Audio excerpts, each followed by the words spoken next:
Take two. Two. Yeah. Calm. Type shit. Yeah! Hi guys and welcome to the CAMOPODEP5. My name is Ian Natuni. My name is Andre Sahu. And today we have a very special guest. His name is... Is this camera, yeah? Yeah. My name is Joshua Bennett-Moore. And we're so grateful to have him here today and tell us about his acting journey and experience. By the way, this is our first guest on the podcast. Yeah, it's a very special member and hope he's going to start spitting some special wisdom. Spitting some facts. Exactly. Experience. My life in acting, the career. Man. So I've been doing acting for around 7 years now, I think it's been. Started from musical theatre, I then went into drama and theatre, and then I've been doing film as well. Ranging from credits, my first proper credit was West End when I was 14. Is it? Yeah. That's pretty cool.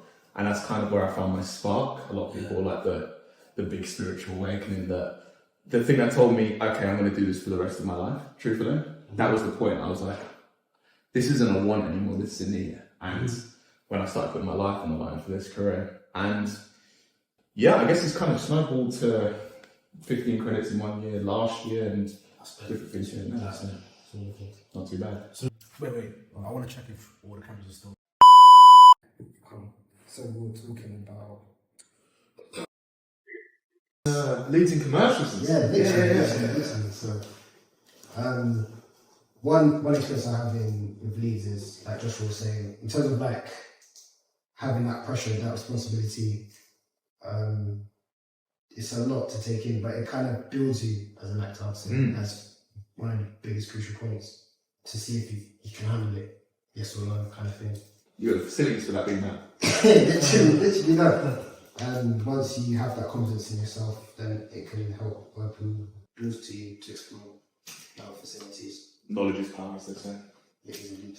Did you check that? That's... Yeah. You checked on it? Yeah. Or your experience. Experience with what leading and that. So the very short film that we're doing, it's basically, it's like me and Nias, you Dante, it's like leading in the film. That was probably my first time ever like leading, and I enjoyed it. Like I like doing extras because it's like gets you familiar with being on set. Big sets. But when you're actually leading, and then when you're like doing like a scene or something, and it's just down to you, like if you fuck up, obviously you can retake again, but you're leading, so you gotta make sure you and your scene partner is the chemistry's right, the energy's correct, so you gotta do this properly. More in a sense as well that not to put too much pressure on yourself kind of thing, but you try and reduce the amount of mistakes as much as possible kind of thing, because you want to have that kind of rhythm to keep it going. Is this when you're a lead, that pressure? Yeah, 100%. I like the pressure though. It's good. It's very, very healthy to do. Yeah. Diamonds are made under pressure, right? Yeah. I like the pressure. Completely. It's you finalising that craft. Well, I say finalising.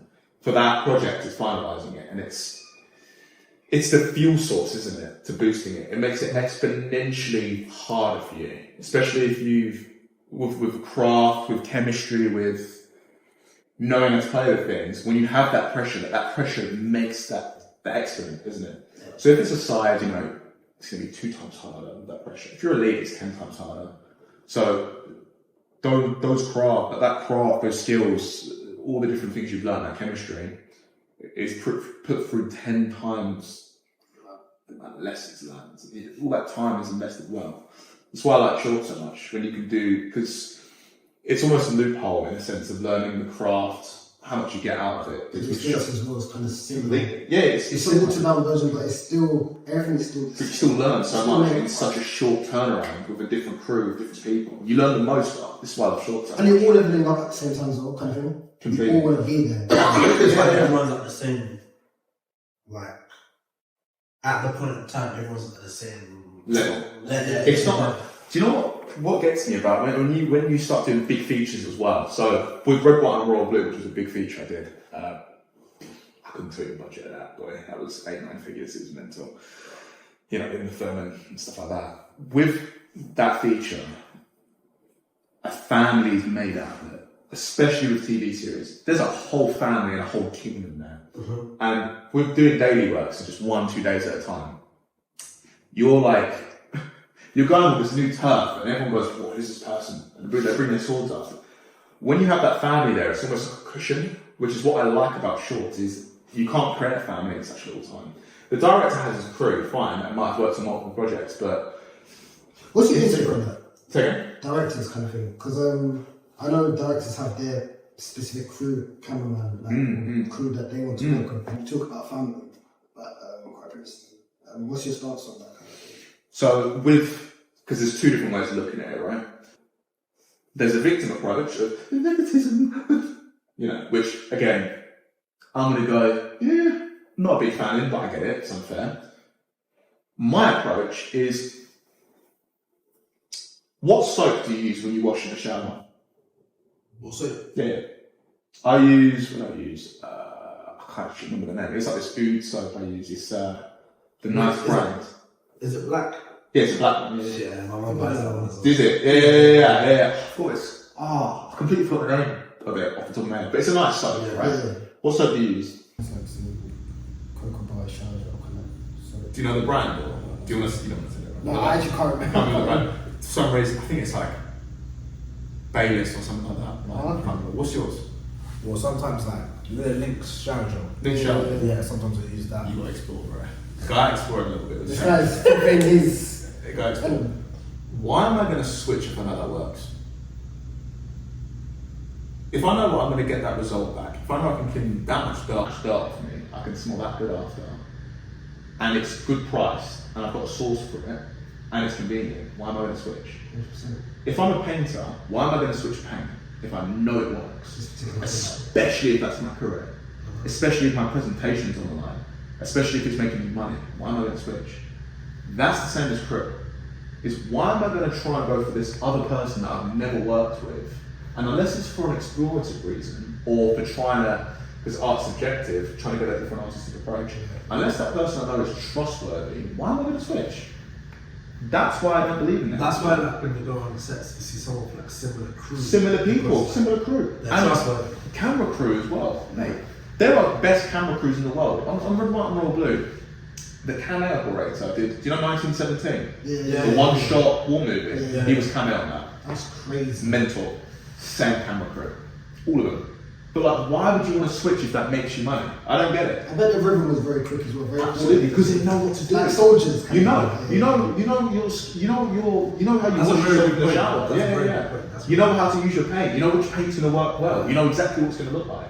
You know which water you pick up and drink. I know that I pick up a certain type of sparkling water because I know that does well for me. That's sparkling water. Yeah, I love it, right? Crazy. That's a big. I know. Do you know what? My Give it mum a loves try. that shit. Should I say no? I can't do it. You know, when's the last time you tried it? Recently. Probably like November. November. Okay, I let you off because the last time I did it was over a decade I ago. got used to it.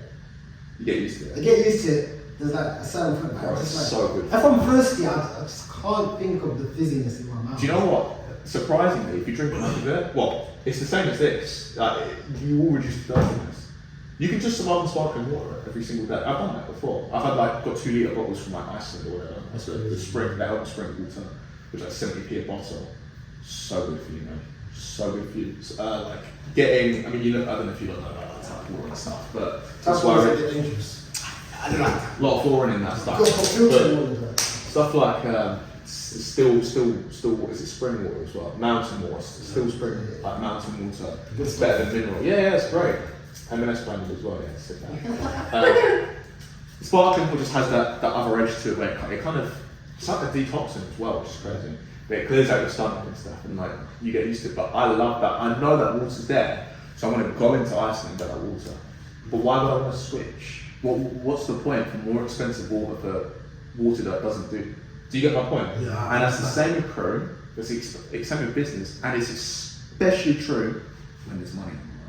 Because that's making you money, that's your livestock, and that's so important. Family, So I would want to after, switch. everything. You've got if I'm going to make it, this is where actors need to listen. Think in terms of a producer, right? if I'm producing something, who am I going to hire? Am I going to go and randomly cast, spend money on a casting director to hopefully pick someone? Or am I going to have a list of actors in my head who I know I can work with well and I'm going to cast them because I know I'm going to get a return on You that. see how he said it? Like, you see with like Blue Story, Yeah. Top Boy, Yeah. what other like there's a new one coming out called Soup's Out of the Kitchen. A lot of like The crew as well. The crew, Yeah, yeah. actors are all. I know the first they deal on that and he's worked on all of it. Yeah. Yeah. Like all of like the actors are like they're all in like Blue Story. Yeah. They're all like the black actors on that. They're all in other shows together as well. Yeah. So like with like Ratman, he will pick because he knows them. Mm-hmm. So he will pick like his pick of like, okay, I know that guy. I know look good for this role. Mm-hmm. Whether like, so say for us, like we try to get an audition, even though we're probably good, we can fit the role, but because he knows the other actors, Experience helps a lot as well. yeah, experience will probably pick that actor instead of us. The one he's worked with. The one Yeah, that's because best he friends knows with. them, trustworthy. Completely. The ones that his best friends have worked with. Yeah.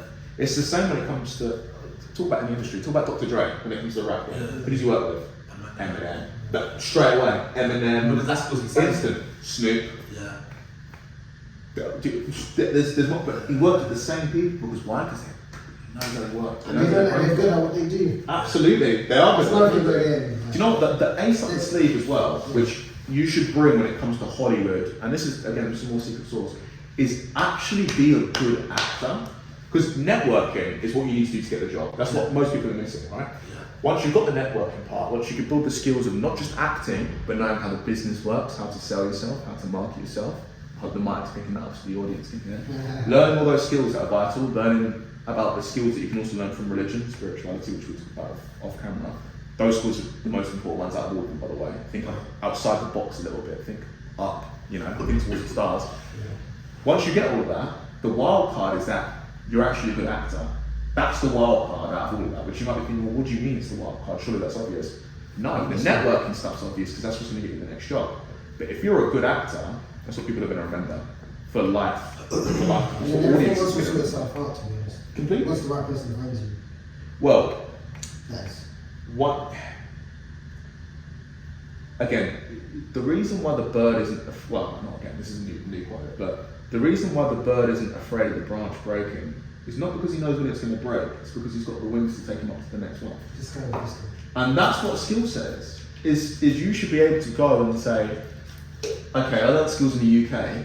What about when I move to America? How do I know what to do? I know at the back of my head I'm going to go, okay, where's everyone meeting up in LA? Where's all the networking going on? How am I going to build myself up to features? Okay, shorts, film festivals in LA, getting connections out in LA, knowing people in LA, where are people going in LA, what's going on? How about, it's cross, obvious, not my American accent, not my New York accent, not my LA California accent, which I don't have it in, by the way, but I know my UK accents that I need is RP, Estuary, Essex, all that, London, I know them, but when I go out into America, obviously the craft's going to be there, you're an actor, but what about how you're going to get to the next job? Because this is your career on the line. You aren't just an actor, you're a businessman, you are a professional actor. You're not just someone who knows how to act. Many people know. Can you lie? Okay, cool, you're an actor. Can you lie well? Can you believe in your own lie? Okay, you're a good actor. But are you a professional actor? Are you a working actor? I'm not someone that goes, okay, how many awards have you won 10 years ago? I'm not a cabinet awards person. What are you doing now? What's going on now? Are you talking to all my friends? Are you in the same? Because this is a very small amount of us. But do you not think that experience? Do you not think that experience helps as well? Absolutely, but not experiencing 10 years ago. I'm talking experience now. Because the industry changes every single second. Every single day. We were talking about impulsive earlier, right? That cameraman that gets that organic shot, that's a whole different level to the ball game now. We're talking about shots now. We're talking about shots on a podcast. This isn't people talking anymore. This is about camera angles. Yeah. What about the one-shot films? What about shooting on film again? What about, again, current politics, current climate? What Certain things like that. about the fact that now you've got your streaming services now taking over TV? Maybe feature films aren't the best. Maybe working with Netflix is better. Maybe working with Disney Plus is better. Maybe working with Amazon is better. You know? Scary to think, isn't it? Well, what were your thoughts on that? In the sense, like, do you think everything's gonna start moving to streaming eventually? I mean, it already has. I mean, it already has. But I mean, like, I think just complete the whole television just being put on streaming services now. I think it will take a couple of decades, but yeah. I think TV's definitely for older generations, which is applicable to some extent, I'd say, where your classic EastEnders and stuff is always going to be on TV. Yeah. But yeah, over time, but you never know where the industry goes. I mean, look, I think. this was a thing. This wasn't a thing about 20 years ago. Yeah. And everyone was like, oh, the internet. And now look, everyone has one. And now, this is what we need to work with. We talk about the marketing for this podcast, TikTok and stuff like I that. think it'll take You know? a lot of like years for cinemas to like for no one to go to cinemas because everyone I loves. think everyone will go to cinemas. I think they'll revive it. Yeah, They'll try. everyone loves going to cinemas. I think in terms Almost majority of people. I think in terms of just like television wise kind of thing, just watching normal It's- TV shows kind of thing. It's good watching it on like your TV at home, but it's good to sit on a big screen. Yeah, Like- it's different. I'm actually different. Yeah, Especially it's for like stuff like Oppenheimer. Did you watch it? Yeah, we watched What was your thoughts on it? I loved it, bro. Yeah. I'll be honest with you, I love that movie so much. Have you watched Killers of the Flower Moon? Yeah, I watched that. I watched that. Which Yeah, I one watched was it? Jumpsuit, you know. Which one was you prefer? I prefer. I've already watched like half of. I think I prefer Killers of the Flower Moon, but I preferred Oppenheimer. You know? yeah. I think it was cinematically done at a better extreme, and I'm a big visual person. I will say. Makes sense. And I liked the fact that it was split into, I'm trying not to spoil it, but it was split into 3 parts, right? I think a lot of people can get away with that. But, Yeah. I mean, it's obvious if you're making a nuke, right? So, big ball. But with Killers of the Flower Moon, it was very well I done. prefer the story. I like the story. I like the story a lot with Killers of the Flower Moon. It was a lot more smoother. Wait. doing that. Yeah, it was. But the general view, I don't mind losing the smoothness of the story to see how colossally beautiful. You know when it made that, even the sound effects, the audio from that specific of the bomb timing and everything. Yeah. It was like so like And that, like that tune, bro. Something. Do you know what? Something was about that tune where he figured out in the movie. And you know that like. And now there's the Was music it going Hans out. Zimmer? It was Hans Zimmer, Yeah. right? Bro, that song, his song, the soundtrack, man, it's still in my head to this day with all the circles. Right, let's bring that something. I can see it already. That song, I forgot what it was called. Listen to the music, wasn't it? That song, man, Yeah. was just. I Yeah. And I think that, in collaboration with everything else, works a little bit better than Killers of the Flower Moon did in general, but I would agree that there's strengths. I think Killers of the Flower Moon is definitely documented better, I'd say, and a lot more smoothly. I feel like I wouldn't say it was a better film in jet, like, But they're very close to each other. Yeah. I'm not saying, but I'd say Killers of the Flower Moon, if you want to learn something, 100% watch because that. for me, I prefer more of the story. I get that. That's just me. I'm not saying I do that get I'm it. right for preferring that movie kind of thing. Oppenheimer is based on a true story, right? Both of them. Yeah, both. Both of them. Yeah, both docs. Oh. Docu-thriller was Oppenheimer. They're both docu-thrillers, aren't they? Yeah, I think that's just. I'd say that because I'm not going to spoil because if I remember. Like, Was it- There was a dark side to it. It was I didn't know that. Scorsese, wasn't it? Yeah. That, it had that Scorsese flair to it. It did have that, and I love that about it. I mean, that's what I love about directors, because they know how to put their flavour in it. But, oh, mate, something about that epicness of Oppenheimer that just resonated with me differently. What's your favourite genre? Genre? Psychological thriller, I'd say. Okay. I think that's kind of, I specialise in comedy anyway, because that's still like the series and stuff, but the whole rug sweep thing is just big for me. Do you like comedy movies in a sense like, you know, like when Kevin Hart's in them kind of funny movies, or more specific, a more technical type of comedy? If you're talking favourite comedian, which should kind of numb it down for the audience a little bit as well, Yeah. simplify and not numb it down. Simplify. Jim Carrey. Okay. Dude was a genius, man. He's such a genius. Like the way he modeled that character and became it and managed to take on the whole screen. Like for me, I prefer Kevin's stand-up, I'd say, because everyone loves his energy. I think in terms of comedy in general, Jim Carrey could do it all, man. He could do it all. For me, one of the ones is The Mask. Yeah. Right, the Mask, man. Like, that's unforgettable. But Kevin, And what about The Wrench as well? I never watched The Grinch. You never watched The Never watched- But I've heard. I know. I'm weird. There's some story. I've already watched half of it. Have you? Yeah, so I'm kind of with So you. didn't you used to watch it at school? Nah, they never did. They never played it. I played it at school. For me, it was Schindler's List or something, and I ain't a comedy, bro. So. I ain't a comedy man. Oh. But yeah, no, Jim Carrey for me, and there's a couple others here and there that do really well. There was someone I watched the other day. We'll come back to it, but just like I watched Men in Black again.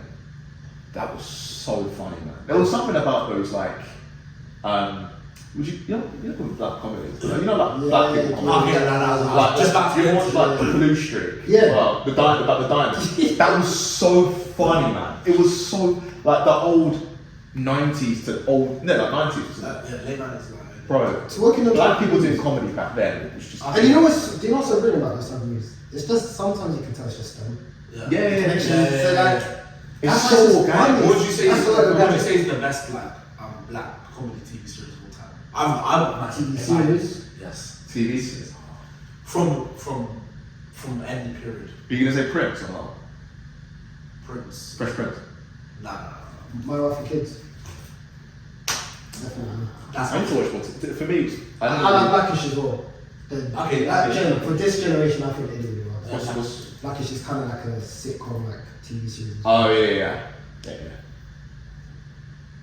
I can't remember the actor's name. Oh, I'll show you after this, but I feel like you recognize it immediately. Probably. Have you seen Transformers 1? Transformers. What do you mean? Oh! Yeah. Fuck! Transformers. The dad and that, isn't it? Yeah. Fuck, I forgot. You know Transformers 1, like, I can't. There's so many Transformers. the original one, just The one with Shia LaBeouf and Megan. The cartoon. Yeah, That's no, the Shia one. LaBeouf. Yeah, Megan Fox. Yeah. Megan Fox. Oh yeah. And there's interrogation. When they get raided. When they get And raided. he's playing like, what's it, PlayStation or Yeah. something? Yeah. Bro, it's been so long. It'll come, it'll I remember the cartoon. I remember the original Transformers cartoon. That was kind of different, right? So you Yeah, get a I- chance to watch that. Fresh Prince.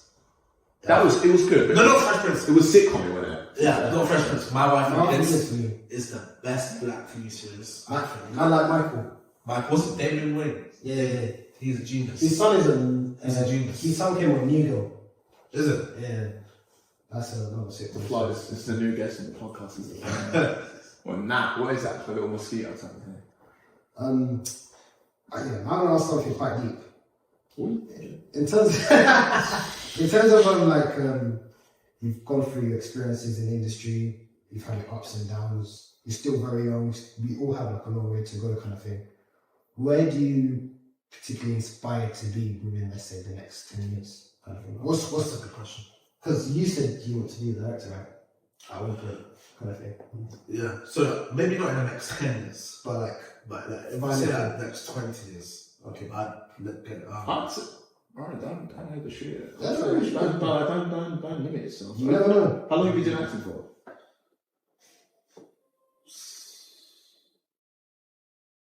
like 9, 10. To deep this, right? Imagine it's a 10, it's a kid we didn't really have much control over it. Let's say 5, right? 5 years, and not even that. Let's say like 3 years. You have full control over it, right? Double all of that, but with your current wisdom is what we're currently living.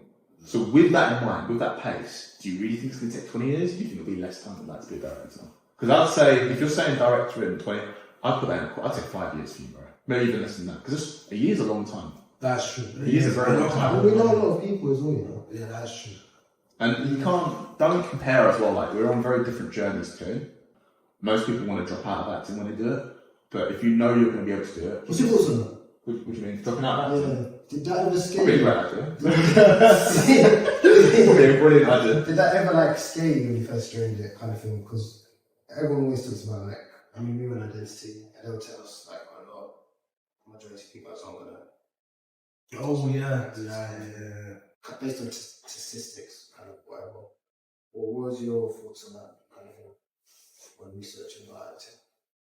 If it's inevitable, why be scared of it? Yeah. Like, I know death's going to happen, so why should I be scared of it? So, I know I'm going to do incredibly well in this lifetime. I'll call it on the podcast, I'll call it in my career many, many times. And that's why I don't like telling people my dreams, because a lot of people get envious over it. It's weird, isn't it? Don't tell people your dreams, all of It's that. so weird. I'll say the most obvious ones. I know I'm going to be a famous actor, I know I'm going to do very, very well. I'll call it a podcast, we'll call it anyway. But that's just manifestation as well. Yes. True, but do you know what? I don't even, how can I put it? I know it's going to happen. Yeah. Like, it's the same with, you know when you listen to like athletes as well, that kind of that You athlete can see mindset. how they speak and they just know. I'm deep this, right? This is gonna get deep. We're getting into the deep bits. Imagine imagine on that stage when I was 14, I could see everything. All of it in one day. The whole of my life, right? And imagine I'm living through all those thoughts now, to this day. That's what my career is. I could see it all. And I can't remember it. It's weird. But I could see everything. It was scary. Like, I could see everything on that stage. Again, it was a massive spiritual awakening, people would call it, or touching God or whatever. I could see all of it. And that's why I was like, I'm not going to not do it. Like, I'm going to do it. And even to this day, it's like, seeing things fall in line is just mental. That's your soul. It is. No, 100%. It just opened. I was there. My body was here. Yeah. I was there. I wasn't performing. Like, it was just my body performing. And I was just, like, spiritually thinking. I was thinking in my soul. I was, like, watching all of it. Watching my entire life pan out. So, if you know you're going to be number one, If you have that feeling, then do it. do it. Don't let anyone else. This doesn't have to even mean acting or whatever profession. Whatever it is. is. You have that gut feeling that I had that as well. Yeah. Just know. And you can tell. You can just tell. Absolutely. Because you get signs as well. Things start falling into place. You get signs Signs every That's how I know God's real. Wow. Absolutely. That's how I know. You get it in every metric. 100%. You'll start seeing it in numbers, in patterns, and everything. And when you open yourself up, you become more receptive to these patterns. But the staircase goes up. You can spiral up, but you can spiral down as well. And that happens it can happen with substance abuse. It can happen with low vibrational energy, we call it, or getting further away from God rather than being connected, or further away from the universe rather than being connected to the universe. You can also make it and then drop down as well. Absolutely. It happens. You can fall off. You can make it. Or you can keep spiraling infinitely up, which I like that idea. I like the idea of just climbing one mountain, but climbing Multiple. infinite. I've climbed this mountain, I'm going to go, oh, that's it. No, climb the next one, bro. Climb it 20 times over, climb it quicker. Climb it all different ways, climb it backwards. Climb it with just my knees. Whatever it Knees is. is crazy. Knees is great, bro. Elbows and knees, bro. Obviously, metaphor. We're going to climb, the mountain with my knees. And, you know what I mean? Like, the game can be played in many, many different ways. And it might not just be acting. Wink, wink, hint, hint. But, it might be public speaking, or it might be whatever that might be able to leverage into. I don't think it would just stop at acting. You elaborated on public speaking before. Like, what's the is there like a sort of kind of like cause for it when you do that kind of thing? Is there like something that you take from for public speaking? Well, with the mentoring, right? Again, I think a lot of people should take maybe a page out of this book as well. Is the best way to learn something is to teach it to someone else, right? I'll edit it. I like that. So it's going to be right there, yeah? Are you looking for it? Right here, yeah? is to teach it to someone else, right? And there's no negativity in doing that. I don't believe in this whole boat versus boat thing. And the film certainly doesn't work like that. Everyone knows of each other. Everyone works with each other. No one's competing. Because ultimately it's a difficult industry. And even in a business sense as well, that works too. If you look at the blue ocean, stuff like blue ocean strategy, it's not about targeting the other businesses and tarnishing their name. You've got to work in a positive way. In my mind, it's so much harder being negative than it is to be positive. It's so much easier to go and talk to someone and learn more rather than to close yourself up and go, I've got all the knowledge in the world.